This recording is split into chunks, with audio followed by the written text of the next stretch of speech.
Welcome to the podcast, Young in Love. Hey, my people, how on that day?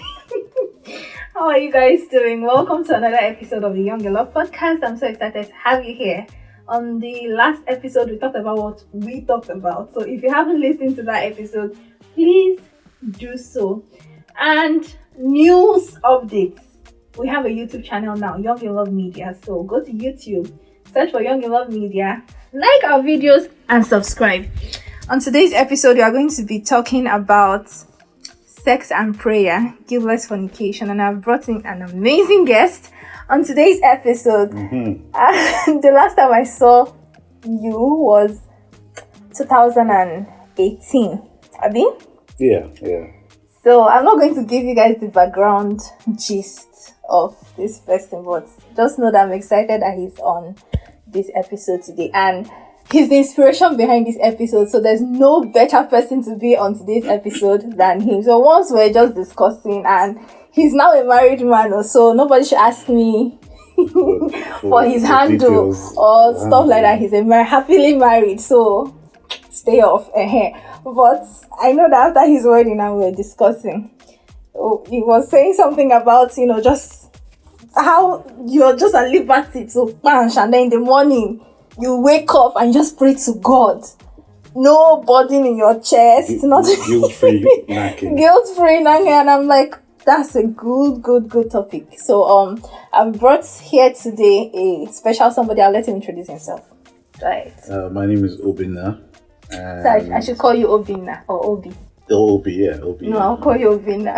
Okay. Okay, anything else? I'm an engineer by trade, and yeah, that's it. Okay, so I mean, obviously And you're I'm married. Yeah. So there's no need to drop your handle. Nobody's trying to reach out to you for anything, right? Yeah. Okay, so let's delve right into the topic for today. Let's start by defining concepts, right? What does sex mean to you? What does fornication mean to you? And what does prayer mean to you? So let's start from the holy one, prayer. Yes. Well, prayer, according to a book called Steps to Christ, is the opening of the heart to God and talking to God as you would to a friend.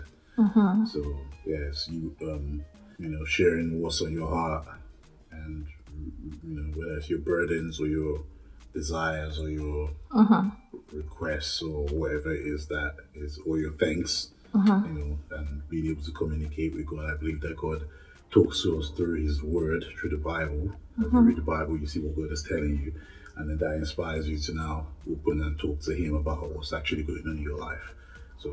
So prayer is like a two-way thing. It's not just you talking to God. Yeah. It's God talking to you through His Word, the Bible. Right. Okay, nice. And then, what does sex mean to you? Yeah, sex. See, you're smiling, guys. You should see his face. I don't know why he's smiling, but go ahead. What does sex mean to you? Is intimacy. Ideally, intimacy between two people is, like the word "know" comes to mind. Is the one way you can know someone. That Intimacy is a very broad term. Okay, it's physical intimacy.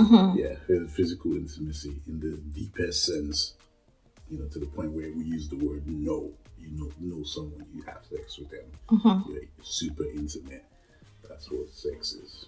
So, is it that any kind of physical intimacy qualifies as sex? For instance, sex is to do with penetration. Okay. Obviously the man and the woman exchanging like the seed and the sperm and the egg. Exchanging. I don't think women exchange because we don't give guys any egg. But there's that contact. There's that contact. Yes. Yeah. Okay. So, what does fornication mean to you? Fornication is when you're having that kind of level of physical intimacy, but there's not really any commitment or marriage commitment. So when I say real commitment in terms of marriage, that's not there. So you don't have that. It's just, it could be some cases, I guess, when two people are dating, or if it's like a one night stand or whatever. But Yeah, so that's what fornication That's fornication. is. Yeah. Okay, so now that you've said marriage, different things are coming to my mind. These days we have civil unions, we have different types of relationships that are not just dating, but they are not marriage either. They're just like and those unions are recognized. Yeah. So people who have sex in relationships like that, are they fornicating or or what is it? Yeah, if they're in those type of unions that are not marriage between a man and a woman before God, because actually marriage is when you have that agreement before in a church, ideally before God, before witnesses. That's what marriage is. Then obviously there's the civil aspect. So in this country, you get married, say in a church, but you also have to have the civil thing. But the civil thing is to back the marriage in church. It's not the other way around. So you can be civilly married, or if it's not before God, you just, it doesn't mean anything. Before heaven anyway. Yeah. Oh boy. Yeah. That's tough, because so that means I don't plan to marry, because I don't know if I want to go to the church. I just feel if the parents, give their consent and blessing, because there's that one. Personally, I feel that is what marriage is where the parents, consent. Okay, with the traditional thing, because actually I never wanted to actually have a church wedding. I was happy to do the traditional wedding. Exactly. Because in the traditional wedding, you still have a religious aspect. So when you include the religious aspect and parents, everybody's, then that's when it's marriage. Yeah. Okay. So you're a very religious person. I try. Is that religious or spiritual now? Which one? Or both? I think both. True religion. I hope I'm a truly religious person. Obviously, I'm a human being. I have my faults like everybody else. But so you do not claim to be a saint? No, I'm not a saint like that. Okay. But I'm a saint in the sense that I've asked Jesus for mercy, and he, when you're forgiven in the Bible, according to the Bible, you are a saint. That's what the Bible teaches. Doesn't mean that you're better than anybody else. It just means you'll be received and accepted of God. Okay.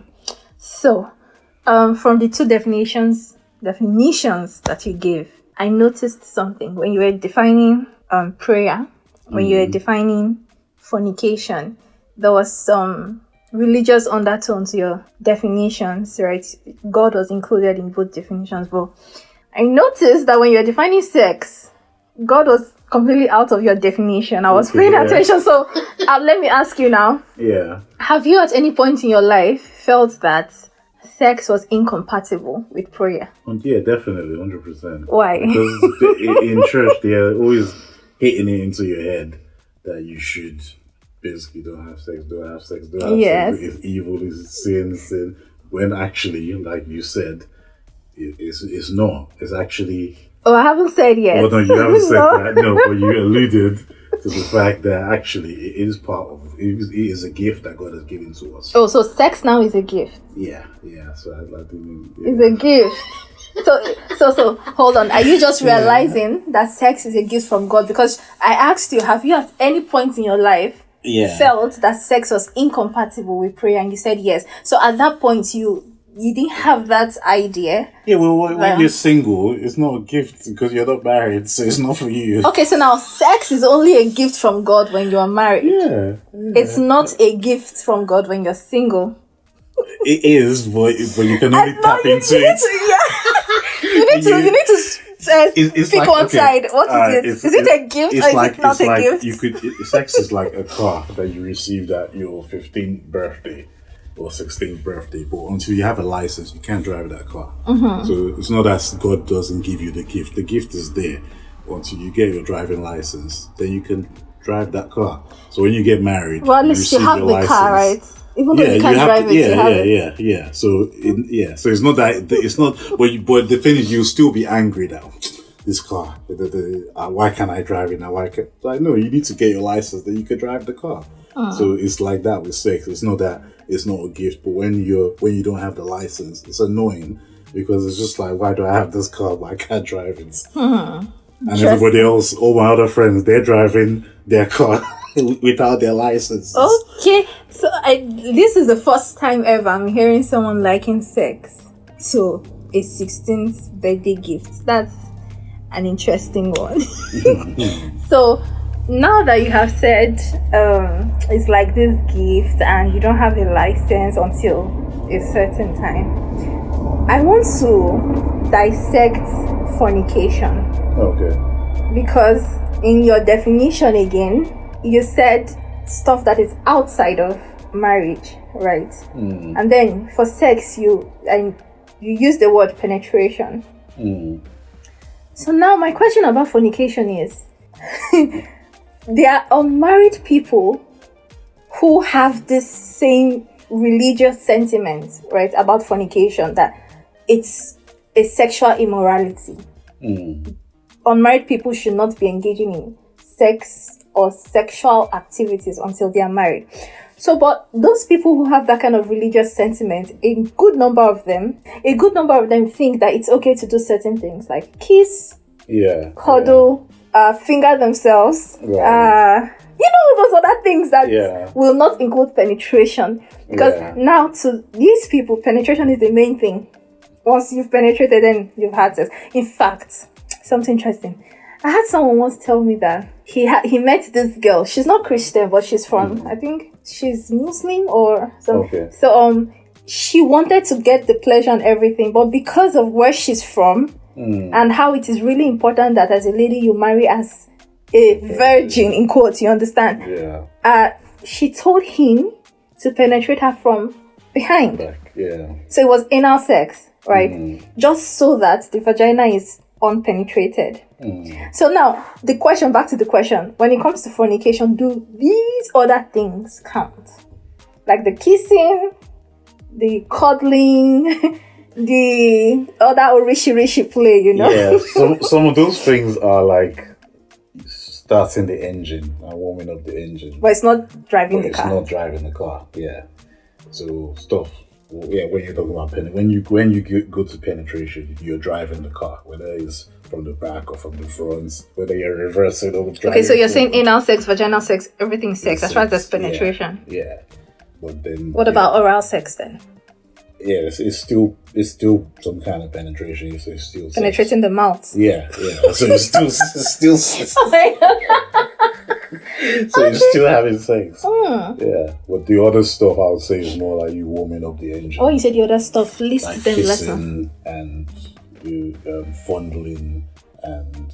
So if unmarried people were to kiss, and by fondling, what exactly are you talking about? What my friend would describe as his hand, he would say my hands were missing. His hands were missing. My hand went on his partner's body. Yeah, when they shouldn't have been basically.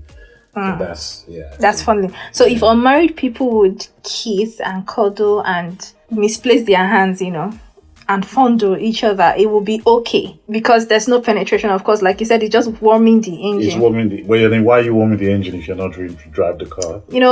Sometimes it's like, okay, if we can't go the full length, let's just do this. So are those things okay? Because if we want to go all the way religious now, if we want to be 100, these things are not. They're not. Because you already asked, why are you warming the car if you're not going to drive it? Yeah. Because in fact, Shobi Jesus said is the thought that starts counting. In fact, like if you talk about sexual immorality, it starts in the mind. Yeah. So if you're already fondling and getting your hands missing, right, and kissing and doing all of these things that put those ideas in your head, or you already have the ideas in your head and you start doing them, are you not already guilty? Yeah, you are. So why are we making these excuses then? This is not about me, don't look at me. It's not about me at all. We're just having this conversation. It's not an excuse, but it's just defining it. That there's some things that are on the way, and there are some things that are there. You're at the destination. So they are not exactly the same. Yeah. So since they're not exactly the same, since penetration is what it is, that's driving the car. Since we're just warming, do these acts make the acts more compatible with prayer? Because now we've said that we've established that it's the sex, the penetration that's outside of marriage that is in quotes unholy. I mean, we shouldn't do it. Right. And so if unmarried people would do it, it's kind of incompatible because prayer is holy and this on the other hand is not approved. Right? So now we're not going all the way, right? As unmarried persons now, we're not going all the way. We're just, so it makes it more compatible with prayer then, because I can just kiss somebody and then go and pray. After I didn't fornicate. Yeah, but it's like what you said. Well, two things. Like what you said about you. What you said about it starting from the mind. So if it starts in my mind, then my mind. If I'm physically on 2, then my mind has probably gone to 9 and 10, and then furthermore. Normally, people don't just go to 9 and 10. The first time will be 1. Yeah. Then maybe next time, 2 and 3. Then next time, 4 and 5. Or like these, memes about, oh no, just the tip. Yeah. It does. It's like, okay. If he said, I want to go all the way, he probably said no. But if he says just the tip, then okay, maybe. But actually, it's compromise. Creeping compromise. Bit by bit. And the next thing you know, you're somewhere that you didn't imagine to be. You just thought, I've gone in my mind, but that's where I'll stop. Physically, slowly, you end up there. So, in essence, you're saying the more you engage in these acts that just warm the engine, the less compatible they become with prayer because you keep sinking. Yeah. You know. Further. Are you speaking from personal experience or it's just... Yeah, I'm speaking from personal experience. Yeah, I wish I could say I'm a saint. Tell us. Tell us. Oh God, I'm curious, what do you mean personal experience? So there've been that time where you felt like you couldn't pray afterwards because of certain things that you had done. Yeah. Even like I remember I was in a relationship and we had agreed that okay, we're not starting the engine. Yeah. We're not. The most is maybe we'll hold hands. Hold hands, like the environment and feelings. And next thing you know, you're kissing and you're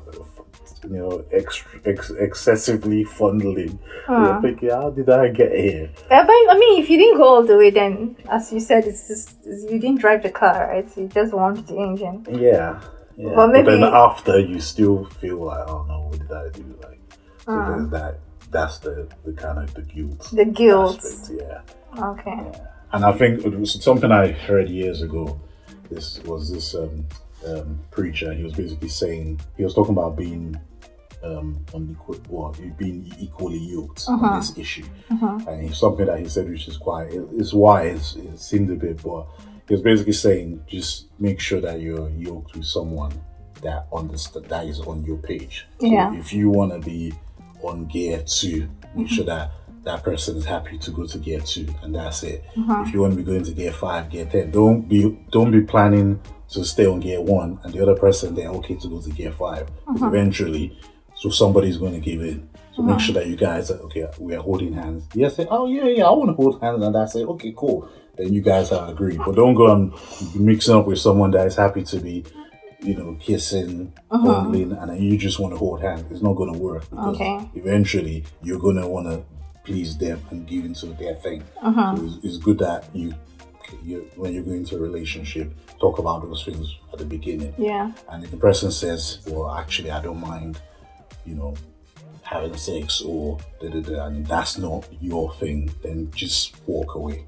Yeah, so at the end of the day, it's just important to be with someone who's on the same page as you are. If you guys want to fornicate and have sex, then by all means. Yeah. If you're not going to do stuff like that, then make sure the person is on the same page with you. Okay. So moving on.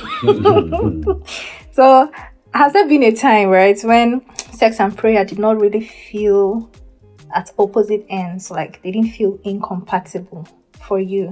Because we've talked about the times when you felt they couldn't work together. Yeah. So well, has there been that time where you did it and you're like, praise Jesus for this wonderful gift?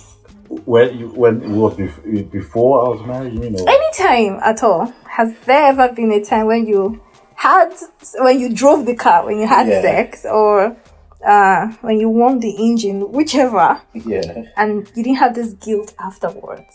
Yeah. When? I think when I... Speak, brother. I think after I lost my virginity, I think one of the times after, and it was in a relationship type of setting, I think because for me it was something that I maybe to some degree prided myself in. Oh. That I was like, yeah, I'm holding on, Until I'm keeping when? the faith until I was married. But unfortunately, we didn't get there. But yeah, so I was in a relationship, and you get desensitized. This is the danger. You can get desensitized, and then after you get desensitized, you might not feel as bad as maybe the first time. That's one thing. But yeah, so I know we're getting to the other part. So that's the one where I'll call it self-deception, where you're basically doing the wrong thing, where it doesn't feel that bad. Okay. Yeah. Well, at first it did. Yeah. But that's nothing to be compared to when you open your present on Christmas morning. It's a completely different feeling. Yeah. This has got me thinking. So, after then, was there a turning back? Was there a come to Jesus moment? I mean, a repentance. Oh yeah, there's always a you think something happens, you listen to a sermon or whatever, you realize you just think, what the heck am I doing? And then you say, okay, God, have mercy on me, forgive me. But after that, you still relapse.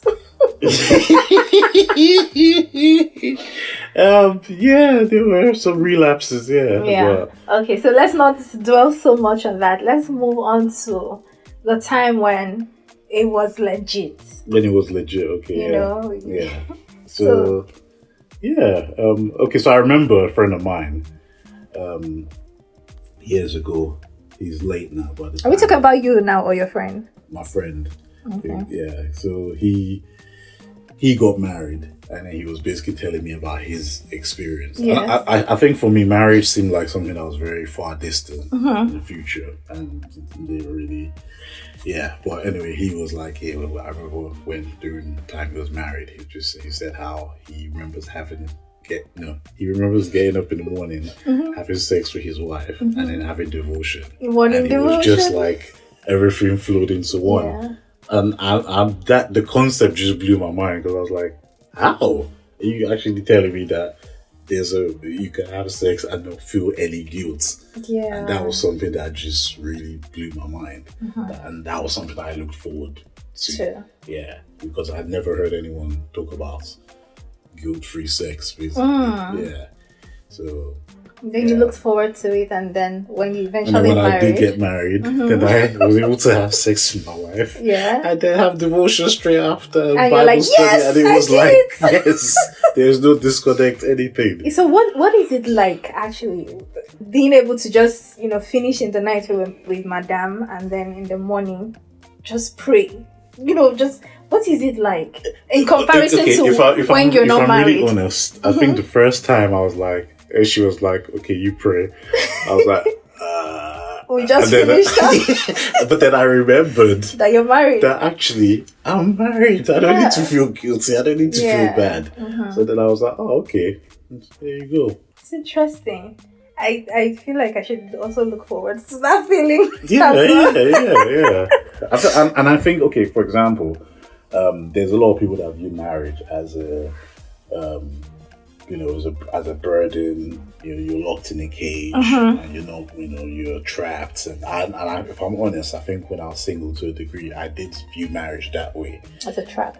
As a trap, yeah. But I remember my brother had a, bachelor's party. And he, obviously, my brother is a very serious person. So at his bachelor's party, he had all the serious people in his life, men, and they all came together. When you say serious, what do you Like mean? men that had influence in his life. It wasn't like let's go to a strip bar and fool around and drink. It was more like we played games, we ate food, and we talked, and people poured advice into his life and prayed for him.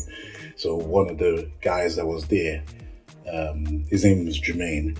One of the guys that was there, he basically said, to summarize when he was speaking about marriage, he was basically saying, if you're not married, you're a fool. What? Yeah. And I was like, what? Because I'm feeling sorry for him as a married man.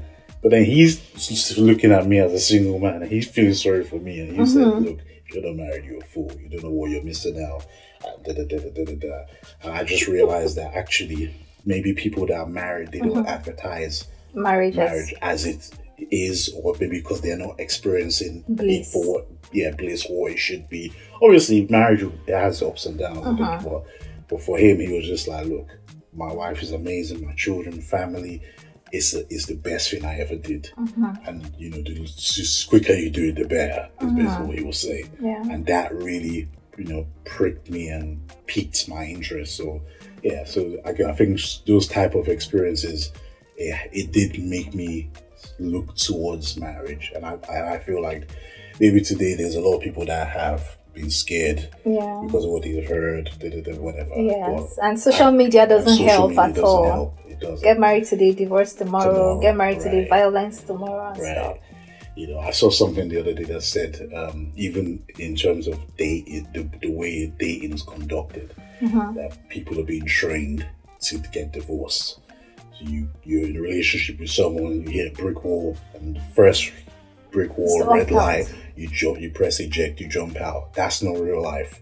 In real life, you have problems.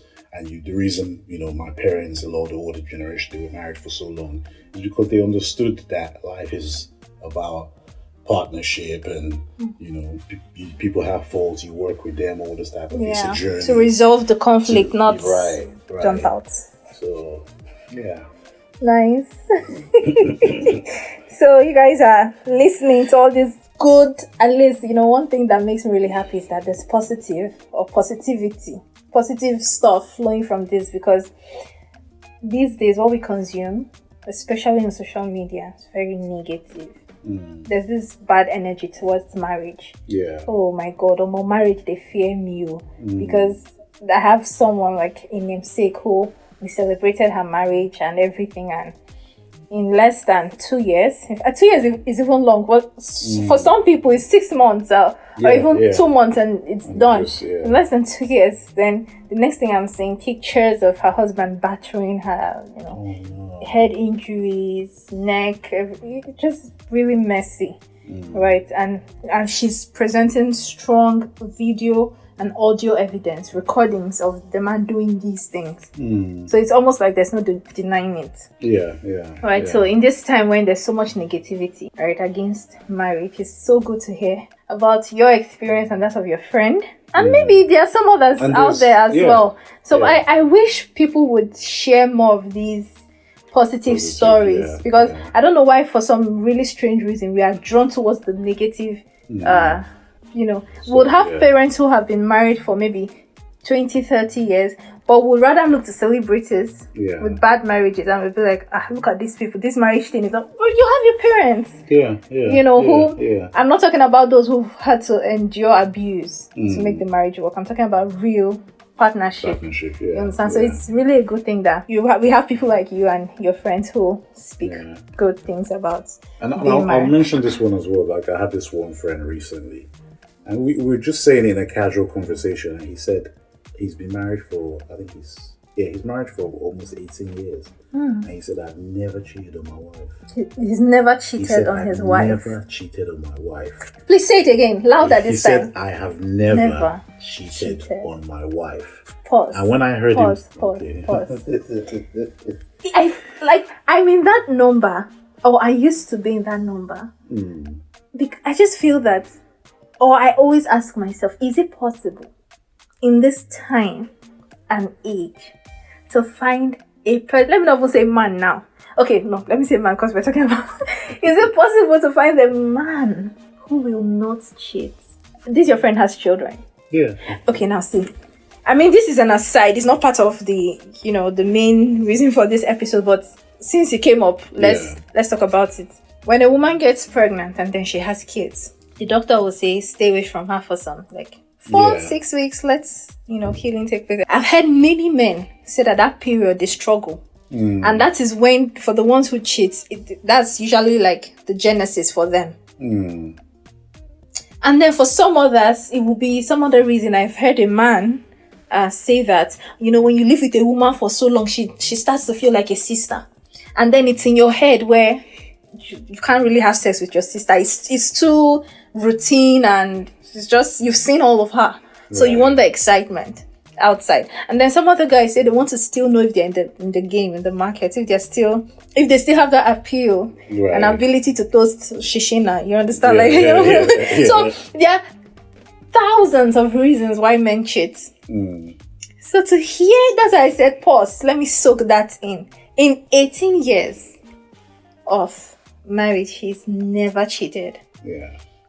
And did he tell you how that happened, or was it easy for him? Or? No, he said it wasn't. It's not easy, but it's one day at a time. And if he would think that if he was in a situation where he was sick or whatever, that his wife wouldn't do that to him. So that when she's, like you said, she's just delivered, she's not available. Then you do the same thing. You will not die. So it's the golden rule. Exactly. Do unto others how you want them to do unto you. And it's the thing of as well, during your time as a single person, yes, some of us, we failed at some point, whatever. But at that time, when I was holding on, keeping the faith, there's lessons you learn that if you can what's that word to use? Abstain. If you abstain, you realize that, okay, I felt like I was going to die yesterday, but I prayed, I went busy myself or play sports, I didn't die. Or I went to the gym to put that energy into something else, I didn't die. So you realize that actually you've had experiences where you felt that urge and it felt like you were going to die, but you didn't die. You didn't. So but if you have that mentality where, oh boy, I'm going to die, it must happen now. It has to happen. Then obviously you get married, your wife is not available, and you feel like you're going to die, so you go and jump out of it. Yeah, I understand. Yeah, I mean. Yes. So yeah. Okay, thank you so much for this super interesting conversation. How would you advise unmarried people that are listening to you now who probably also struggling with this guilt after sex, and how would you advise unmarried people listening to you? My advice is you will not die. You will not die if you what? will not die if you don't have sex. If you don't have sex, you won't die. There's even this thing. It's not even a religious thing per se. That for men, I'm talking about SR, semen retention. They're saying do other things with your life. Go to the gym. Work on your dreams. Don't be just so focused on who am I going to sleep with, who am I going to bang, who am I going to nag. Have plans for your life and do things. And they're saying apparently men in their 40s, they seem to be more because they're more.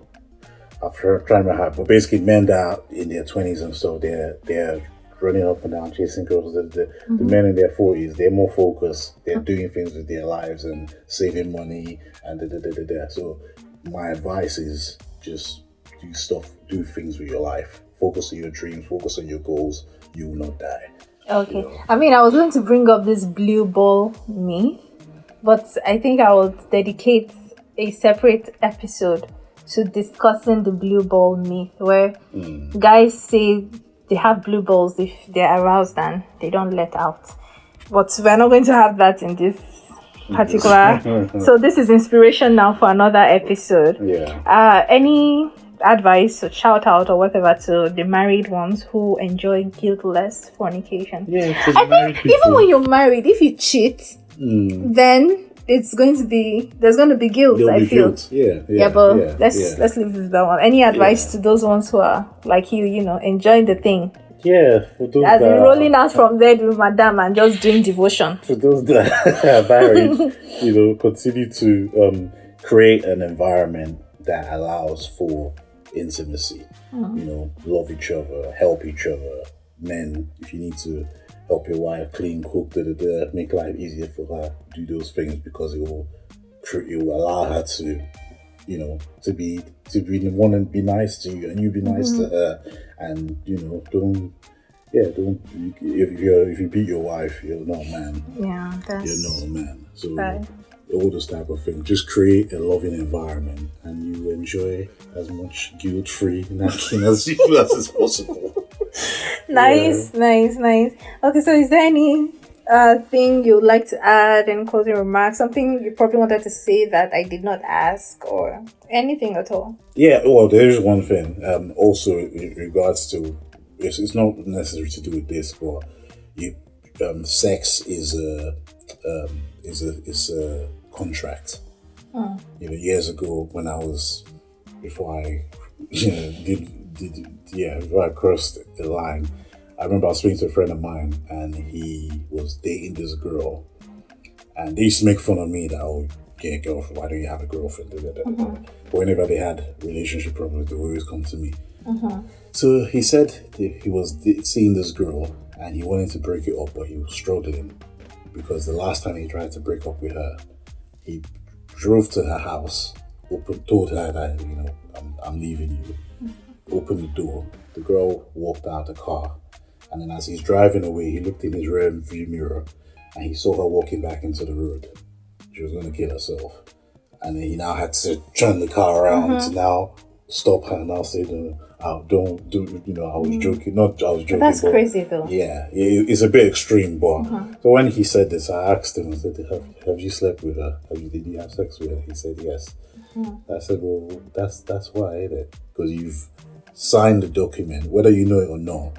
When you sleep with someone, you're saying, I'm not going anywhere. I will be with you forever. That's what that is. Even for one night stands? There's a whole thing because, you know, people will argue and say, oh, for men it's nothing, women have more feelings. There's some women that dead their feelings so that they can do all those things. But if you're operating on the normal, on a stable frequency, it is not normal. Okay. Yeah, and those people, they have to numb themselves in other ways. But if you operate on the stable frequency, it's not normal. Yeah. So which is why we call it consummation. It's not just going to, you know, having a ceremony. You have to consummate. So sex is that consummation. It's that consummation. That final signature to say, I'm here and I'm not going anywhere. That's what it is. So interesting. Be careful who you're signing with. Yeah. You know, be careful who you're signing with. Yeah, that's all I would say. Wow. Thank you so much. It's been a long time since hard truths like this have been dropped. So I really you drove, is it 2 hours? 2 hours or 3? It felt like 3 hours. It felt like 3 hours. Yeah. Guys, Obinna drove all the way for this episode, and I am super grateful that you could make out the time to be here. I would like to hear your comments. I would like to hear, you know, I love feedback, guys. So you can leave me a comment on Podroom. Podroom is a podcast app that allows you to comment on each episode. It's like the social media platform, but for podcasts, right? So you can comment, I could reply, someone else could see your comment and reply, I could like your comments, love it, you know, these emoji reactions and everything. So drop me a comment on Podroom, or you could go to my Instagram page at younginlove_podcast and leave a comment in the post with respect to this particular episode. I want to see your feedback. And if you enjoyed this episode, don't forget to share. I love when you share my episodes. Share with your family, share with your friends, share with your enemies, share with everybody. And please stay tuned. Do not go anywhere. If you haven't subscribed also, please subscribe to the Young in Love podcast. And until when next we meet, bye. And be good. Ovi, say your own bye. Bye everyone, take care. Shout out to Mazi Feko. One day we'll meet. Who's Mazi Feko? Your friend. How did you know him? I know him now. I follow him. Are you serious? Did you know him just like that, or you knew him through me? Through you and through social. Yeah. You enjoy what he does? Yeah. Listen to his Feko, you podcast. owe me one. Surviving You owe Echo. me- Yes, Feko. surviving Echo with Feko. Yeah. I know, Feko, you owe me for this one. I'm not letting it go. Alright, guys, bye. Bye. Thank you for listening to this episode of Young in Love. I hope you enjoyed it. Now, if you did, you can rate us and write a review on Apple and Google Podcasts. Feel free to like our social media pages on Facebook and Instagram at YoungInLove_podcast. Share this podcast with your family and friends. Subscribe to Young in Love Podcast on Apple and Google Podcasts, Anchor, Spotify, or wherever you get your podcasts. If you'd like to support Young in Love Podcast, you can do this on our Patreon account by visiting patreon.com/YoungInLove and making a small monthly donation of as little as $1 every month, or even bigger donations as you feel led to. But hey, if you cannot make any donations, that's fine too, because besides just money, Young in Love Podcast has thrived and will continue to thrive on the prayers and good wishes of good people like you. Until the next episode, bye and be good. Young in Love.